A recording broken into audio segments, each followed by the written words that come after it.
clubber, 23, bled to death after he was stabbed in the neck with champagne flute. A clubber bled to death after he was stabbed in the neck with a champagne flute by a one-eyed father in a row over a woman at a crowded bar, a court heard. Jason Taylor, 23, was enjoying a night out with his girlfriend when he was grabbed by Jack Costello, 44, following an exchange of words with another man. Mr. Taylor was talking to a girl at the bar when Costello's nephew Cale Smith asked her, "Aren't you too good to be talking to him?" Costello initially put his left arm around Mr. Taylor's neck as if to speak to him, but then bit down on the victim's ear before pulling him towards the floor. As onlookers tried to pull him away, Costello adjusted the grip he had on the glass flute and thrust it into Mr. Taylor's neck, it was alleged. The victim collapsed outside the venue and died in hospital 9 hours later, with tests showing that he had suffered a fatal injury to his jugular vein. At Preston Crown Court, CCTV was played to the jury of the incident as Costello went on trial charged with murder. The jury was told Mr. Taylor, known as JJ, had been playing 10-pin bowling with his friends before going to the Escobar in Darwin, Lancashire on January 27. Costello had been celebrating his son Dylan's 21st birthday before going to Escobar with his partner Sharon Kitchen and her nephew Cale Smith, 30. The jury was told trouble began after Mr. Taylor allowed a girl at the club named Zoe Broadhurst to go in front of him to be served. Mr. Jacob Dyer, prosecuting, said, "The bar was busy and JJ was waiting to be served, and whilst doing so he spoke to Zoe as they used to be friends of friends on Facebook."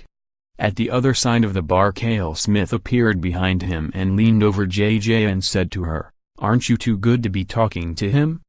JJ looked uncomfortable and Zoe asked what did he mean. She then took her drinks and thanked JJ for letting her in to be served at the bar. JJ and Cale exchanged words and then Cale headbutted JJ.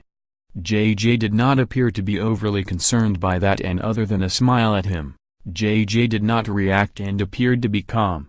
Sharon Kitchen put her hand on Cale's shoulder to separate them and asked him what was wrong, but he said something like he's being a d. He then spoke to Jack Costello, who at the time had hold of a champagne flute in his left hand. He had ordered champagne to celebrate his son's 21st birthday. After speaking with Cale, he transferred the flute to his right hand, strode past him and put his left arm around JJ's neck to draw him in as if to speak to him. He then opened his mouth and clamped down JJ's right ear and pulled him down towards the floor with his teeth clamped on his ear for 6 seconds.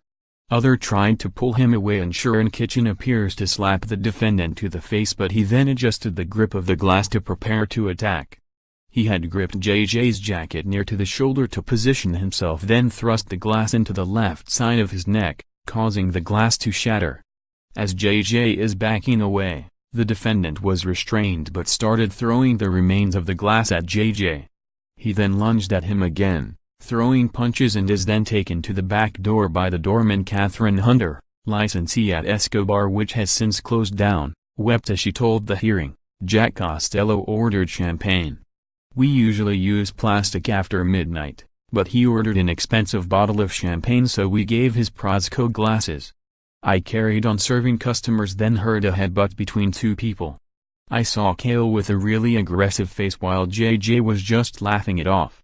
Barman James Hilton said, "I saw JJ and some other guy and didn't think much of it at the time, but I noticed Jack Costello grabbing hold of him and biting him. Not long after that I heard some sort of glass break and saw him lunge forward, and he then started throwing bits of glass and his hand struck him in his neck. JJ was backing away and he walked out and he just had hold of his neck." In a statement, Miss Broadhurst told the hearing, "I stood next to JJ but he could see I was waiting to be served. He asked me if my name was Zoe and I was shocked because I hadn't lived here since I was a little girl. He said we used to be friends through friends in Facebook." A man in a patterned shirt then leaned over him and said, "Aren't you too good to be talking to him?" I remember walking away from JJ and the man in the patterned shirt at the bar. It's important to make it clear that JJ didn't react at all. The court heard Mr. Taylor left the club after the attack but collapsed, leaving a trail of blood in the street. He was taken to Royal Preston Hospital where he died at 11 a.m. Costello, from Rishton, Lancashire, handed himself into a police station at 3:30 p.m. on January 29 accompanied by his solicitor. He made no comment in interview. He denies murder but admits manslaughter and is expected to argue the glass was thrown at Mr. Taylor. The trial continues.